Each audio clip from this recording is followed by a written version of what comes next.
The clinking of crystal glasses and the low hum of festive jazz should have felt warm. Instead, the air in my parents' mahogany-paneled dining room felt like ice. It was our annual Christmas Eve gala, an event where my family's reputation was polished to a mirror finish, reflecting a perfection that didn't actually exist. I stood by the buffet, smoothing the fabric of my dress, watching my mother orchestrate the legacy portrait. The photographer moved the heavy gold chairs. My brother Julian stood front and center with his wife. My sister Elena leaned in with a practiced, radiant smile. My parents sat like royalty in the middle. "Perfect," my mother chirped, her eyes never once drifting toward me. The whole family, finally together. The camera flashed. The shutter clicked. I was standing less than 5 feet away, a glass of untouched sparkling water in my hand, completely omitted from the frame. I wasn't asked to join. I wasn't even told to move out of the background. I was just air. I wonder, as you're listening to this, maybe while you're folding laundry, commuting through the dark, or finishing up the dishes, have you ever felt completely invisible to the people who are supposed to love you most? Have you ever stood in a room full of your own blood and realized you were nothing more than a ghost to them? My name is Maya. I'm 32 years old, and by profession, I am a senior tax strategist and estate manager for high-net-worth individuals. In simpler terms, I'm the one who ensures the wealthy stay wealthy by navigating the labyrinth of the law. For the last 7 years, I've been the quiet daughter, the one who didn't go to medical school like Julian or marry into a textile fortune like Elena. I was the one they called only when a document needed a signature or a boring financial disaster needed to be averted. I handled their accounts, their filings, and their messy paper trails for free, out of a sense of loyalty that was never reciprocated. "Maya, dear," my father said, finally acknowledging me after the photo session ended. He didn't look at my face. He looked at my hands. "Did you bring the file for the Lakeside estate? The county sent a final notice, and your mother is worried about the deed status." I looked at him, really looked at him, and then at the rest of my family, who were already laughing over the digital preview of a family portrait that didn't include me. "I handled it, Dad," I said, my voice as steady as a heartbeat. "In fact, I've handled everything. You won't have to worry about those taxes ever again." He patted my shoulder absent-mindedly and walked away. He didn't catch the nuance in my tone. He didn't see the forgotten folder in my bag. He had no idea that for the first time in 30 years, the ghost was about to become very, very solid. The weeks following the Christmas gala were a masterclass in the family's casual cruelty. My mother posted the legacy portrait on every social media platform she owned, captioning it, "Our whole world in one frame." I spent my New Year's Eve in my home office, the blue light of my monitors illuminating the reality they refused to see. For years, I hadn't just been their daughter. I had been their unpaid shield. Because my father's business ventures were often more vanity than profit, their primary asset was the family estate, a sprawling historic property in the hills that had been in our name for 3 generations. But there was a catch they always ignored. The property was held in a complex family trust, and the tax burden was astronomical. "Maya, the county sent another one of those yellow envelopes," my brother Julian called me one Tuesday, his voice dripping with his usual condescension. I could hear the clink of ice in a glass on his end. "Just take care of it, okay? I'm busy with the gallery opening. Dad said you'd handle the transfer from the holding account." "I'm on it, Julian," I said softly. What I didn't tell him was that the holding account was empty. I had informed my father 3 months ago that his overspending on Elena's destination anniversary party had drained the liquid reserves intended for the annual property taxes. He'd waved me off, telling me to figure it out and stop being so dramatic about numbers. Usually, figuring it out meant I would pull a miracle out of thin air, negotiating extensions, moving my own personal savings to cover their negligence, or working overtime to find loopholes. Not this year. This year, I simply did exactly what they treated me like. Nothing. I didn't move my money. I didn't file for the hardship deferment. I didn't call the assessor's office to beg for a grace period. I sat in my quiet apartment, sipping tea, and watched the deadline for the final notice before forfeiture tick closer. At the Sunday brunch following New Year's, the air was thick with their plans. Elena wanted to renovate the East Wing into a nursery. My father was talking about building a new 6-car garage.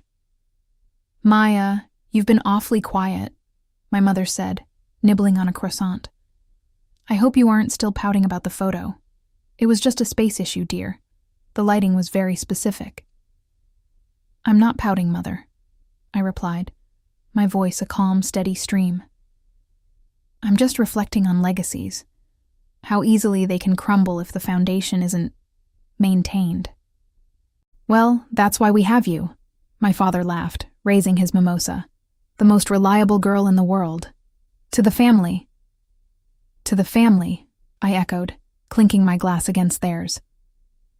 They had no idea that the yellow envelope Julian mentioned wasn't just a bill anymore. It was a countdown. In 48 hours, the grace period would expire. The property would technically fall into tax lien status, headed straight for a public auction.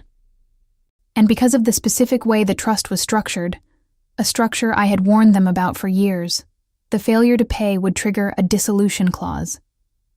I wasn't just letting them lose a house. I was letting them lose their status.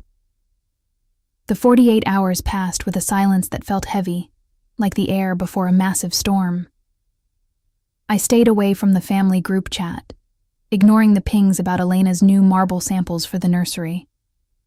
I spent those hours finalizing my own personal move.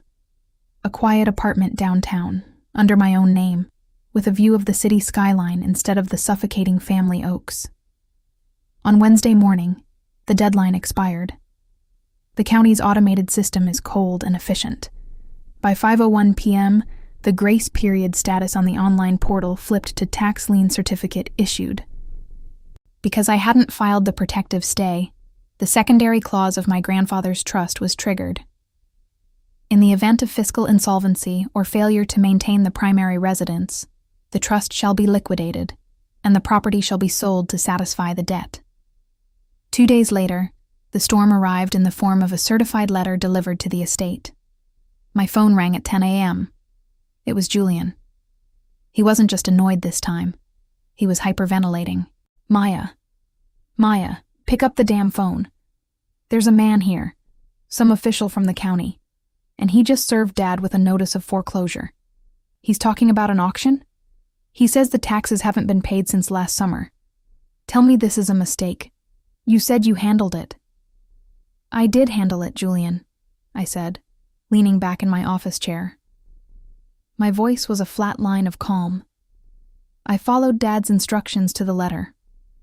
"What instructions?" "He told you to pay it." "No," I corrected him gently.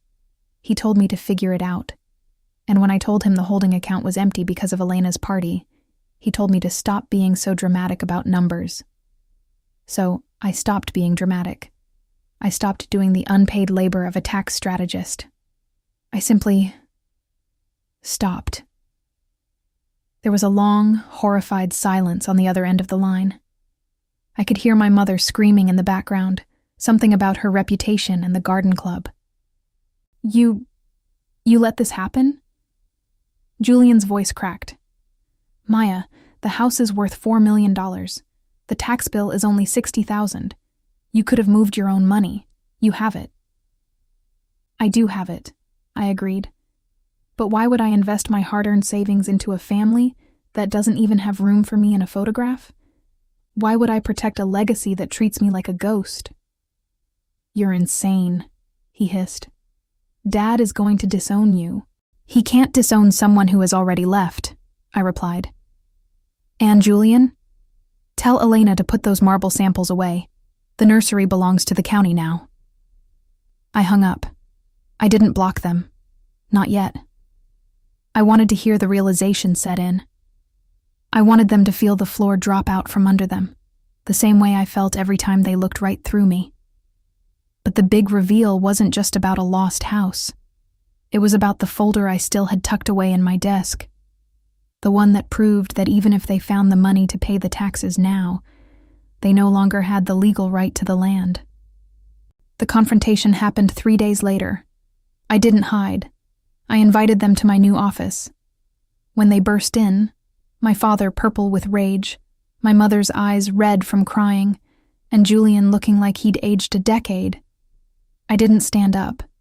I just sat behind my glass desk, the city skyline at my back. "You've ruined us," my father roared, slamming a crumpled legal notice onto my desk. "The neighbors are talking, Maya. The bank has frozen the secondary accounts because of the trust dissolution. Fix this. Now." "I can't fix a ghost, Dad," I said, my voice as smooth as silk. "And according to your Christmas card, I don't exist, remember?" "This isn't the time for your petty jealousy," Elena shrieked from the doorway. "My nursery. The contractors are barred from the property. You have the power of attorney. Call the county and tell them it was a filing error." I opened the manila folder I'd been keeping. I slid a single document across the desk. It wasn't a tax bill. It was a right of first refusal purchase agreement, signed and notarized 2 months ago. "When you drained the tax reserves for Elena's party," I explained, "you technically breached the fiduciary duty of the family trust. As the secondary trustee, the one you only appointed because you needed someone to do the paperwork, I had the legal right to protect the asset. When the tax lien was issued, I didn't let it go to public auction." I paused, letting the silence stretch. "I bought the debt, and then I bought the deed." My father's hand trembled as he picked up the paper. You bought the house?" "I bought the land," I corrected him, "through my own private LLC. The trust is dissolved. The legacy estate is now Maya Vance Holdings. You aren't being evicted by the county, Dad. You're being evicted by me." The look on his face wasn't just anger anymore. It was a pure, cold realization. The daughter he had relegated to the shadows now owned the roof over his head. The invisible girl was now the only one with a seat at the table, and she wasn't pulling out a chair for anyone else. "You can't do this," my mother whispered, clutching her designer handbag like a lifeline. "Where will we go? What will people say?" "You'll go wherever people go when they realize their legacy was built on the back of someone they stepped on for 30 years, I said. "As for what people will say, don't worry. I'm sure you can find a way to crop me out of this story, too." I stood up then, the height difference between us feeling more literal than ever. "You have 30 days to vacate. I'm selling the property to a developer who wants to turn the East Wing into a community center. I think it's time that house actually served someone who appreciates it." The 30 days passed in a flurry of frantic legal motions and desperate late-night phone calls, all of which I ignored with a serenity I hadn't felt in decades. My family tried every trick in the book. Guilt trips about family blood, threats of public shaming, and finally, pathetic pleas for a grace period. But as a tax strategist, I know better than anyone. Deadlines are absolute. On the final day, I stood on the sidewalk as the moving trucks pulled away. My mother refused to look at me, climbing into Julian's car with her head shrouded in a silk scarf. My father, stripped of the house that anchored his ego, looked small. For the first time, he wasn't a titan of industry. He was just an elderly man who had forgotten to value the only person who actually kept his world spinning. As the heavy iron gates clicked shut, I felt a weight lift off my shoulders that I didn't even know I was carrying. The silent revenge wasn't just about the house or the money. It was about the silence that followed. No more midnight calls about their skipped filings. No more being the invisible photographer at their parties. No more shrinking myself so they could feel big. I walked back to my car, the deed to the property safely tucked away. The developer's check was already clearing in my account, enough to ensure I'd never have to work for a thankless client again. I took a deep breath of the crisp winter air and realized that for the first time in 32 years, I wasn't a ghost. I was finally the main character of my own life. Setting boundaries isn't just about saying no. Sometimes, it's about letting the people who take you for granted finally face the reality of your absence. They wanted a life without me in the frame?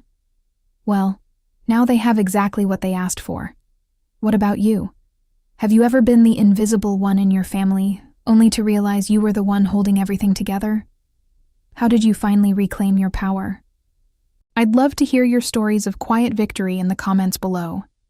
If you enjoyed this journey of vindication, please like this video, share it with someone who needs to hear it, and subscribe to Silent Revenge Lab for more stories of justice served cold. Until next time, remember, your value isn't defined by who sees you, but by the power you hold when you finally decide to walk away.